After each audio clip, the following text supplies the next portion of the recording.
Hi everyone, this is Akanksha. Welcome to my channel Best Study Corner and I hope you all are good. Guys, last class में हमने growth and development को detail में study किया था.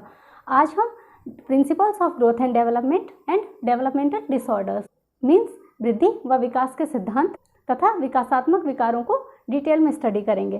Guys, ये दोनों ही topic आपके exam point of view से काफ़ी इंपॉर्टेंट है. गाइज, अगर हम बात करें वृद्धि व विकास के सिद्धांतों की तो यहाँ से 20 to 25 क्वेश्चंस आपके एग्जाम में पूछे जा चुके हैं, जबकि डेवलपमेंटल डिसऑर्डर से 4 to 5 क्वेश्चंस आ चुके हैं. तो चलिएगा, इस टाइम वेस्ट ना करते हुए सबसे पहले हम बात करते हैं वृद्धि व विकास के सिद्धांतों की, means principles of growth and development. Okay, principles यानी सिद्धांत.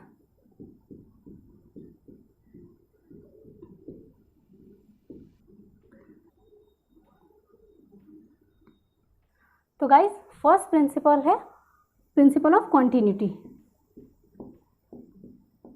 कॉन्टिन्यूटी मीन्स निरंतरता का सिद्धांत. ओके, चलिए सबसे पहले हम इसे समझ लेते हैं कि प्रिंसिपल ऑफ कॉन्टिन्यूटी या निरंतरता का सिद्धांत क्या है. गाइस, लास्ट क्लास में हमने डेवलपमेंट को समझते टाइम भी डिस्कस किया था कि डेवलपमेंट एक कॉन्टिन्यूअस प्रोसेस है, मीन्स एक निरंतर चलने वाली प्रक्रिया है. ऐसा नहीं होता है कि आज डेवलपमेंट होना स्टार्ट होता है और कल रुक जाता है ना. मीन्स विकास एक सतत प्रक्रिया है. स्किनर ने भी बोला है ना कि विकास एक सतत व धीमी प्रक्रिया है. Development is a continuous and gradual process. तो वही प्रिंसिपल ऑफ कॉन्टिन्यूटी भी कहता है, ठीक, कि विकास जो है वो स्लो एंड स्टेडी पेस में होता है. मीन्स डेवलपमेंट एक धीमी प्रक्रिया तो हो सकती है, पर ऐसा नहीं है कि ये रुक जाए. ठीक है, एक लाइफ टाइम प्रोसेस है. From prenatal period till death means जीवन पर्यंत चलने वाली प्रक्रिया है, गर्भ से लेकर कब्र तक, है ना. हमने लास्ट लेक्चर में भी हमने बात की थी ना कि गर्भ से लेकर कब्र तक, तो वही चीज़ है कि development is a continuous process. Next principle of growth and development है principle of individual differences. Individual differences means वैयक्तिक भिन्नता का सिद्धांत. वैयक्तिक भिन्नता.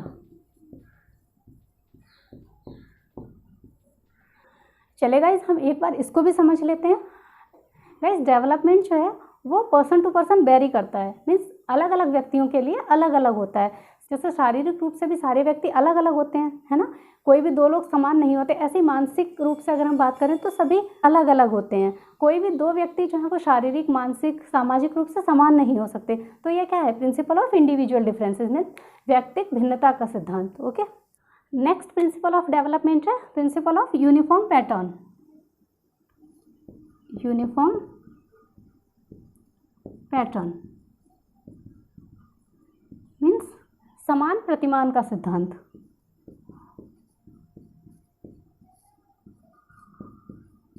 समान प्रतिमान. ओके,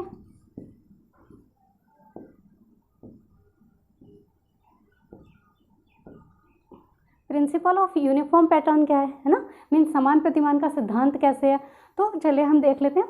तो यूनिफॉर्म पैटर्न का मतलब है कि विकास एक क्रम में होता है. मीन्स एक सीक्वेंस को फॉलो करता है, एक ऑर्डर में होता है. ऐसा नहीं होता कि इंडिया का बच्चा जो है वो पहले खड़ा होगा, फिर चलेगा, फिर दौड़ेगा, जबकि अगर आप एक चाइनीज़ हैं तो डायरेक्ट दौड़ना शुरू कर देंगे. ऐसा तो नहीं होता ना. हम किसी भी कंट्री को बिलोंग करते हो, हमारा जो डेवलपमेंट है वो एक ऑर्डर में होता है. मीन्स एक सीक्वेंस फॉलो करते हैं. तो वही क्या है? Principle of uniform pattern means समान प्रतिमान का सिद्धांत. नेक्स्ट प्रिंसिपल ऑफ डेवलपमेंट की अगर हम बात करें तो principle of variation in rate. Okay, variation in rate means दर में भिन्नता का सिद्धांत. ठीक है, हिंदी में हम बोल सकते हैं दर में भिन्नता.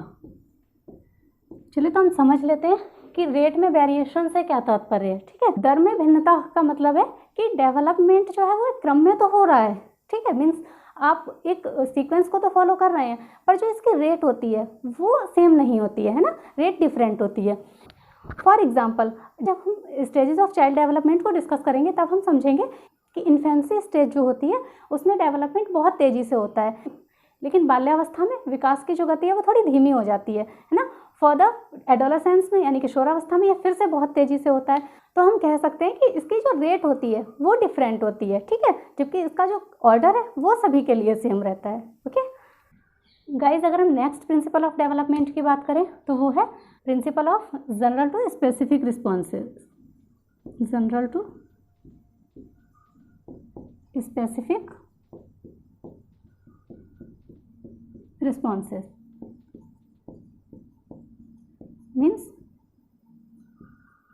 मीन्स सामान्य से विशिष्ट प्रतिक्रियाओं का सिद्धांत, ठीक है, सामान्य से विशिष्ट प्रतिक्रिया।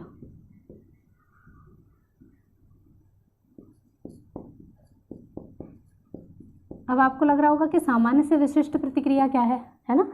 गाइस, आपने देखा होगा कि छोटे छोटे बच्चे जो होते हैं उनको अगर आप कोई भी चीज़ दिखाते हैं तो वो अपने पूरे शरीर को मूव करते हैं ना किसी भी चीज़ को पकड़ने के लिए। जैसे आप उन्हें कोई छोटे बच्चे को कोई खिलौना दीजिएगा तो अभी ना वो अपने हाथ पैर सिर सब चलाएगा, है ना, उसको होल्ड करने के लिए।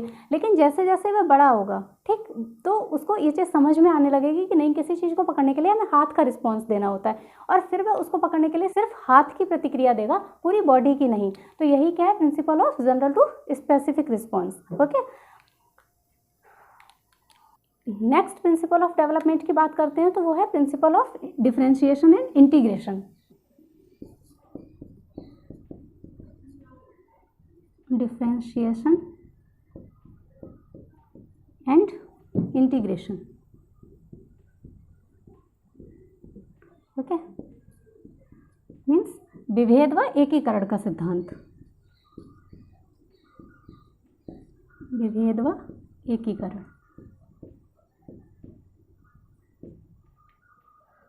चलेगा, हम इसको भी समझ लेते हैं। Principal of differentiation and integration क्या है। ओके, अगर हम डिफरेंशिएशन की बात करें मीन्स विभेद, तो विभेद का अर्थ क्या होता है, अलग अलग होना, है ना, किसी चीज़ में आप भेद कर पा रहे हैं, ठीक है, उसको डिफरेंशिएट कर पा रहे हैं। जबकि इंटीग्रेशन क्या होता है, एकीकरण करना, किसी चीज़ को इंटीग्रेट कर देना, ठीक। तो यह प्रिंसिपल क्या कहता है, इसको हम एक एग्जाम्पल से समझते हैं, ठीक है। सपोज अगर मैं बात करूं कि हमारे बॉडी पार्ट्स अलग अलग है ना, जैसे अभी मैं लिख रही थी तो अपने हाथ का यूज़ कर रही थी, ठीक है। तो अगर हम बात करते हैं हमारे हाथों की, पैरों की, सिर की, तो सब अलग अलग हैं। तो ये क्या है, डिफरेंशिएशन है। मीन्स हम अपने बॉडी के पार्ट्स को डिफरेंशिएट कर पा रहे हैं। ओके, जब हम बात करते हैं शरीर की यानी बॉडी की, तो बॉडी के अंदर हमारे सारे बॉडी के पार्ट्स भी इंक्लूड कर लिए जाते हैं। तो वो क्या हो जाता है, इंटीग्रेशन हो जाता है, मीन्स एकीकरण, ठीक है। फॉर एग्जाम्पल, हम सभी ने देखा है कि छोटे बच्चे जो होते हैं वो स्टार्टिंग में सभी को देखकर स्माइल करते हैं, है ना, पर जैसे जैसे वो बड़े होते जाते हैं फिर वो अपने आसपास के लोगों को पहचानने लगते हैं। जैसे जैसे वो थोड़ा बड़ा होता है वो अपनी माँ को बाकी सबसे डिफरेंशिएट कर पाता है ना, मीन्स अपनी माँ और बाकी सब में विभेद कर पाता है। फर्दर वह अपनी माँ की ही क्वालिटीज़ को पहचानता है, मतलब उनके स्मेल को पहचानेगा, उनके टच को पहचानेगा, है ना, इसके अलावा उनकी वॉइस को पहचानने लग जाएगा। तो यह क्या है, वो अपनी माँ की क्वालिटीज़ को इंटीग्रेट कर पा रहा है, मतलब उनका एकीकरण कर पा रहा है कि यह सारी क्वालिटीज़ मेरी माँ से रिलेटेड है ना। तो यही क्या है, principle of differentiation and integration, means विभेद व एकीकरण। ओके, आई होप आप सभी को ये क्लियर हो गया होगा। नेक्स्ट है principle of inter relation. Okay, inter relation means परस्पर संबंध का सिद्धांत।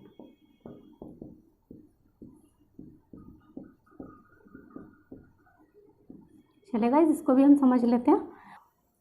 प्रिंसिपल ऑफ इंटर रिलेशन की अगर हम बात करें तो हम बोल सकते हैं डेवलपमेंट के जितने भी डायमेंशंस होते हैं, मीन्स हमने अपनी लास्ट क्लास में भी समझा था कि डेवलपमेंट जो है वो physically, mentally, socially and emotionally सभी एस्पेक्ट में होता है ना। ऐसा तो नहीं है हम सिर्फ फिजिकल ही डेवलप हो जाते हैं या फिर हमारा मेंटल डेवलपमेंट ही होता है, सोशली नहीं होता है। हम सारे ही एस्पेक्ट में डेवलप हो रहे होते हैं। ओके, हम फिजिकली भी डेवलप होते हैं, मेंटली भी होते हैं, सोशली भी एंड इमोशनली भी। ओके, तो जितने भी डायमेंशन है डेवलपमेंट के वो सभी एक दूसरे से संबंधित होते हैं। ओके, मीन्स हम बोल सकते हैं एक दूसरे को रिलेट करते हैं। हम सभी के साथ होता है ना कि अगर हमें कोई हेल्थ इशू होता है तो हमारी स्टडी भी डिस्टर्ब हो जाती है। तो ये क्या है कि एक एस्पेक्ट जो है वो दूसरे एस्पेक्ट से रिलेटेड है ना। नेक्स्ट प्रिंसिपल ऑफ डेवलपमेंट है principle of predictability. Okay, means पूर्वानुमान का सिद्धांत हम बोल सकते हैं, प्रेडिक्टिबिलिटी। ओके,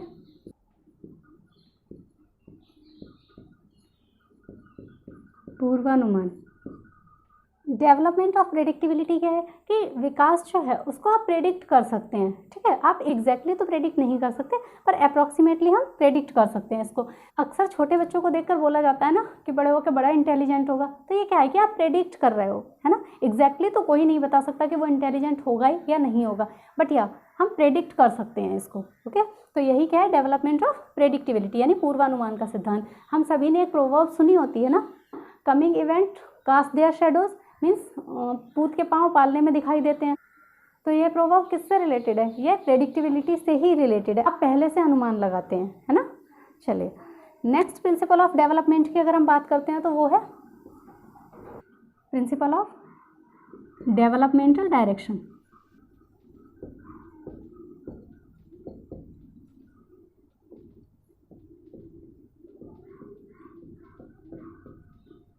मीन्स विकास की दिशा का सिद्धांत, okay.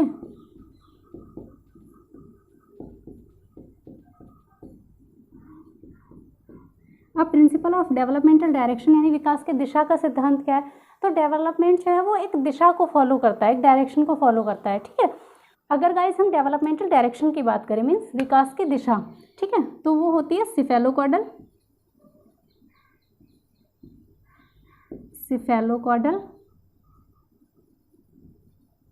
And प्रॉक्सिमोडिस्टल,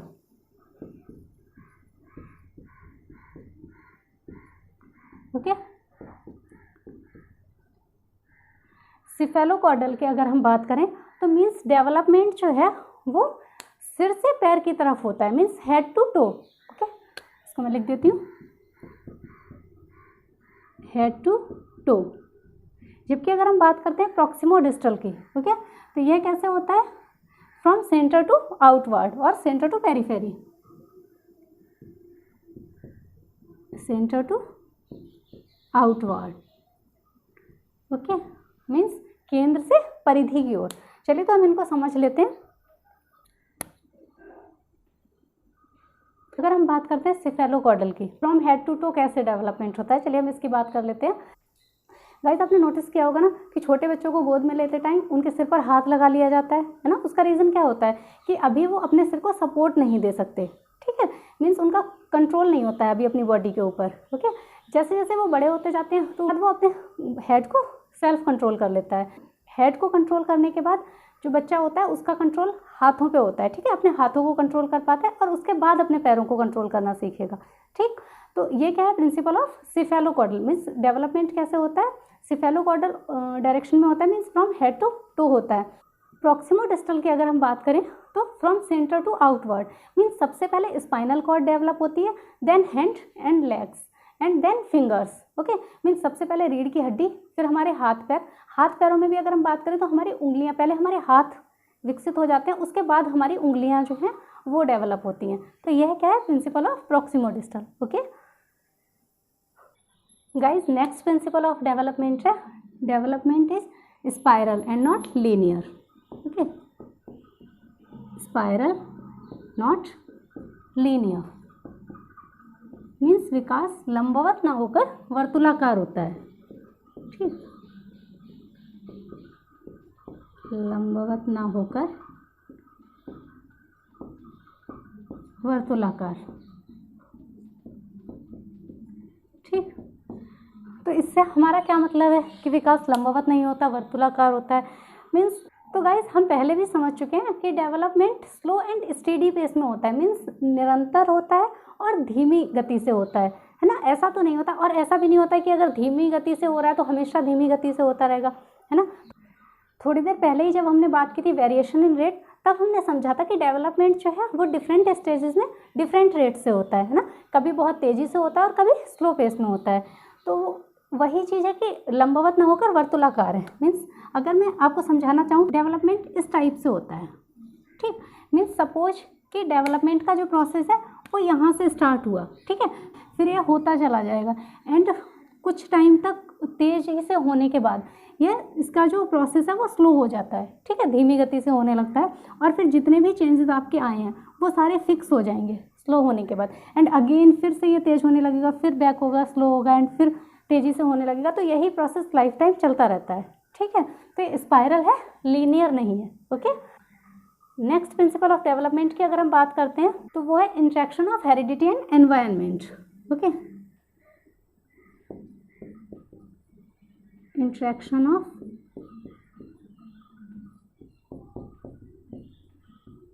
heredity and environment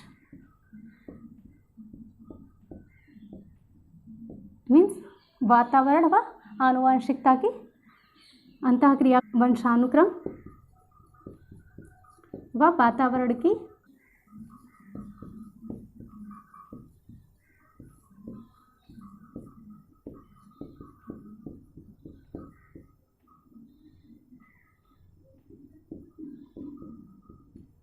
अन्योन्य क्रिया का फर्दर फैक्टर्स इन्फ्लुएंसिंग डेवलपमेंट में हम इसको डिटेल में स्टडी करेंगे, क्योंकि सिर्फ हेरिडिटी एंड एनवायरनमेंट से ही आपके एग्जाम में 25 to 30 क्वेश्चंस आए हुए हैं। ओके, तो हम ये बहुत इंपॉर्टेंट टॉपिक है, हम इसको अलग से भी डिस्कस करेंगे, अभी हम इसे शॉर्ट में समझ लेते हैं। ठीक गाइज, अगर हम बात करें हेरिडिटी एंड एनवायरनमेंट की, ओके, तो हम इसे ऐसे समझ सकते हैं कि हेरिडिटी जो है वो लिमिट सेट कर देती है। ओके, मीन्स मिनिमम डेवलपमेंट कितना हो सकता है और मैक्सिमम डेवलपमेंट कितना हो सकता है। जबकि अगर हम बात करते हैं एनवायरनमेंट की तो ये अपॉर्चुनिटीज़ देता है। ठीक है, मीन्स जो सेट की गई लिमिट है वो किस हद तक डेवलप होगी, अभी ये किस पे डिपेंड करता है, एनवायरनमेंट पे, हमारे वातावरण पे। जैसे अगर हम एग्जांपल की बात करते हैं तो सपोज हमारे पास बहुत हाई क्वालिटी का एक बीज है, ठीक है, कोई सीड है, बट फर्टाइल लैंड नहीं है ना, उपजाऊ ज़मीन नहीं है, तो क्या हम उस सीड को ग्रो करा पाएंगे मैक्सिमम लेवल तक? पॉसिबल ही नहीं है ना। एक बीज को वृक्ष बनने के लिए सभी चीज़ों की ज़रूरत होती है, जैसे कि उसको सूर्य का प्रकाश भी चाहिए, खाद भी चाहिए, है ना, ज़मीन भी चाहिए। तो जब तक ये सारी चीज़ें नहीं होंगी तब तक मैक्सिमम लेवल तक ग्रो नहीं कर सकता। तो ये सारी चीज़ें क्या है, एनवायरनमेंट, है ना। हमने बात की मिट्टी की, है ना, या फिर सूर्य के प्रकाश की, या फिर खाद की, तो वो सब क्या है, एनवायरनमेंट। जबकि बीज अपने आप में क्या है, हेरिडिटी मीन्स वंशानुक्रम। ओके, तो आई होप आपको ये क्लियर हो गया होगा। गाइज, ये ग्रोथ एंड डेवलपमेंट से रिलेटेड कुछ प्रिंसिपल्स थे, आई होप आप सभी को बहुत अच्छे से समझ आ गए होंगे। अब हम बात करते हैं डेवलपमेंटल डिसऑर्डर्स मीन्स विकासात्मक विकार। ओके, डेवलपमेंटल डिसऑर्डर्स मीन्स विकासात्मक विकार।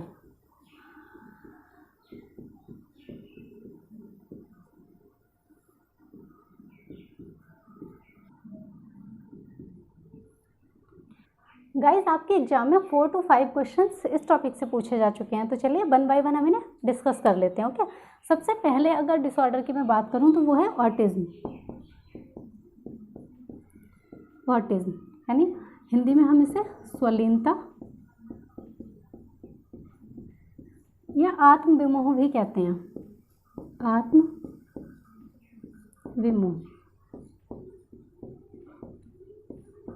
गाइस, इस डिसऑर्डर से 2 to 3 क्वेश्चन आपके एग्जाम में आ चुके हैं। ठीक, चलिए इसको हम अच्छे से समझ लेते हैं। चलिए गाइस, हम देख लेते हैं। सबसे पहले इस टर्म को किसने यूज़ किया था? This term first use by Eugen Bleuler. Okay, इनका नाम है यूजेन ब्यूलर। यह एक जर्मन साइकियाट्रिस्ट थे। ओके गाइस, एचटेट में आपसे पूछा जा चुका है autism was first described by, ठीक है, ऑटिज्म की सबसे पहले व्याख्या किसने दी? तो वो है लियो कैनर। ओके, लियो कैनर। ओके, इन्होंने सबसे पहले डिस्क्राइब किया था ऑटिज्म को। ठीक है, इनको फादर ऑफ ऑटिज्म भी बोलते हैं। क्या बोलते हैं? Father of autism. Okay guys, autism एक न्यूरो डेवलपमेंटल डिसऑर्डर है, मीन्स तंत्रिका विकासात्मक विकार हम बोल सकते हैं। ठीक है, इसमें क्या होता है, ऑटिज्म से जो अफेक्टेड बच्चे होते हैं उनको सोशल इंटरेक्शन और सोशल कम्युनिकेशन में प्रॉब्लम होती है। ओके, मीन्स वो सामाजिक अंतःक्रिया करने में सक्षम नहीं हो पाते, या फिर हम बोल सकते हैं संवाद स्थापित नहीं कर पाते।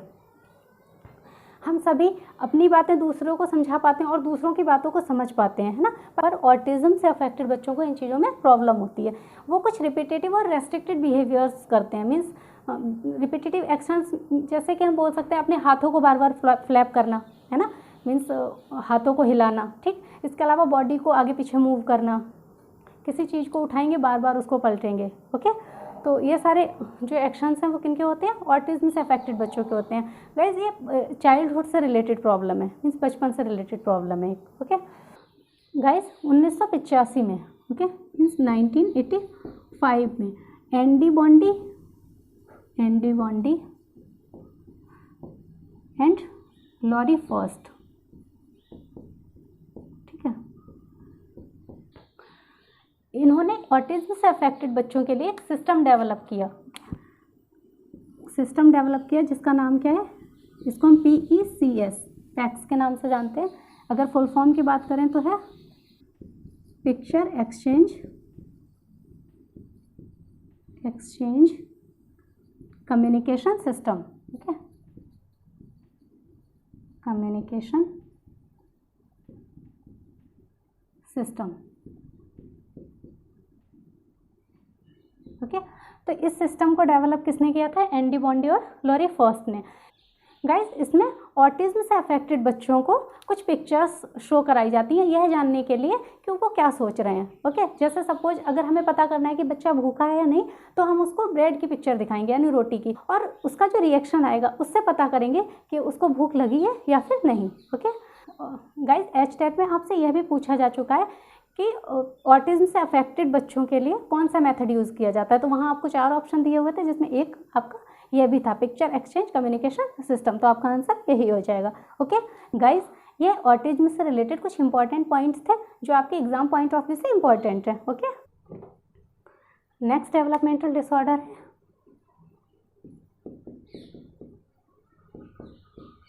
Attention deficit hyper activity disorder, okay.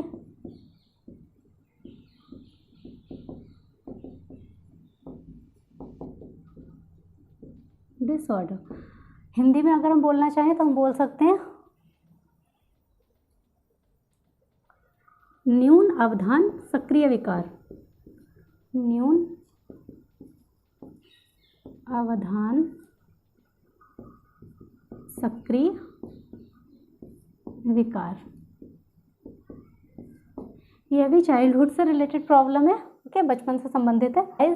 ADHD जो है means attention deficit hyper activity disorder, इससे अफेक्टेड बच्चे जो है उनको ध्यान देने संबंधित परेशानियां हो सकती है, मीन्स अटेंशन पे करने में प्रॉब्लम होती है, ठीक है, कंसंट्रेट नहीं कर पाते, एंड रैंडम बिहेवियर्स होते हैं, ठीक है, मीन्स अचानक से कोई भी बिहेवियर वो करते हैं बिना सोचे समझे, ठीक, उसके आउटकम्स क्या होंगे इसकी परवाह नहीं करते, या फिर हम इनको बोल सकते हैं इस डिसऑर्डर से अफेक्टेड बच्चे ओवर एक्टिव होते हैं, ठीक है। गाइस ADHD को इम्प्रूव तो किया जा सकता है, ठीक है, मीन्स इसमें सुधार लाया जा सकता है समय के साथ, लेकिन इसको क्योर नहीं किया जा सकता। गाइस अगर हम नेक्स्ट डेवलपमेंटल डिसऑर्डर की बात करें तो वो है सेरेब्रल पाल्सी, ओके। शायद आप सभी ने इसके बारे में सुन रखा होगा, शॉर्ट में से हम CP भी कहते हैं, ओके। हिंदी में अगर बोलना चाहें तो इसे बोलते हैं प्रमस्तिष्क घात, प्रमस्तिष्क घात, ओके। गाइस CP जो है वो चाइल्डहुड से रिलेटेड एक बहुत कॉमन प्रॉब्लम है, ओके। इसमें मूवमेंट एंड पोस्चर से रिलेटेड प्रॉब्लम होती है, मीन्स बैठने में परेशानी हो सकती है ना, इसके अलावा चलने में, खड़े होने में, ये सारी प्रॉब्लम्स हो सकती है CP से अफेक्टेड बच्चों में, ओके। नेक्स्ट डेवलपमेंटल डिसऑर्डर की अगर हम बात करते हैं तो वो है कर्निक टेरस।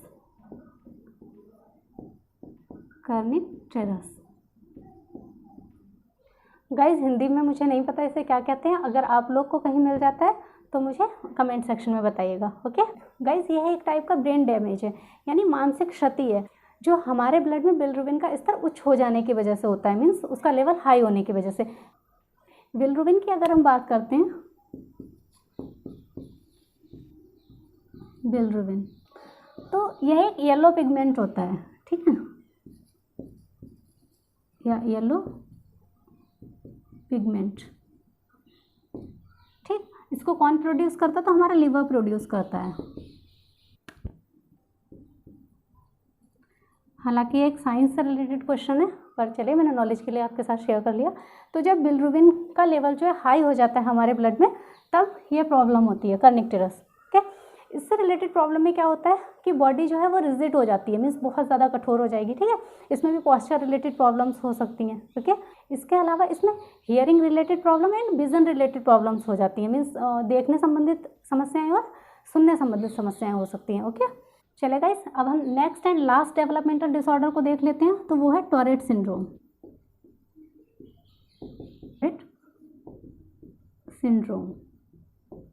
ओके, इसके हिंदी में मुझे नहीं पता है, अगर आपको मिलती है तो मुझे कमेंट सेक्शन में बताइएगा। तो गाइस, टॉरेट सिंड्रोम क्या है? ओके, इसको भी हम समझ लेते हैं। गाइस, यह भी एक चाइल्डहुड रिलेटेड प्रॉब्लम है एंड नर्वस सिस्टम से ही रिलेटेड होती है। गाइस, इस प्रॉब्लम से अफेक्टेड बच्चे कुछ रिपीटेटिव मूवमेंट्स करते हैं या फिर कुछ अनवांटेड साउंड प्रोड्यूस करते हैं, मीन्स रिपीटेटिव एक्शन हम बोल सकते हैं, जैसे कि आंखें ब्लिंक करना, है ना, जैसे मैं अभी कर रही हूँ, पलके झपकाना बार बार। ठीक है, इसके अलावा कंधों को सिकोड़ना, है ना, इस तरीके से मूवमेंट करना। एंड अगर हम बात करें अनवांटेड साउंड्स की, तो वो जैसे कुछ भी ऑफेंसिव वर्ड्स यूज़ कर सकते हैं, आपत्तिजनक शब्द है ना, वो यूज़ कर सकते हैं। तो ये सारी प्रॉब्लम्स किससे रिलेटेड होती हैं? टॉरेट सिंड्रोम से रिलेटेड होती हैं। ओके, आई होप गाइज आपको ये सारे डेवलपमेंटल डिसऑर्डर्स अच्छे से समझ में आ गए होंगे। गाइज, लास्ट में हम बात कर लेते हैं पोस्ट ट्रॉमेटिक स्ट्रेस के बारे में। Post traumatic stress. Okay,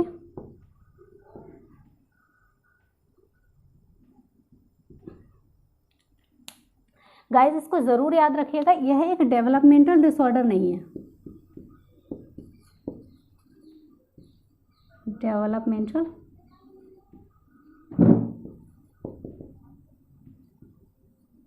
disorder नहीं है ये। ठीक है, ज़रूर याद रखिएगा,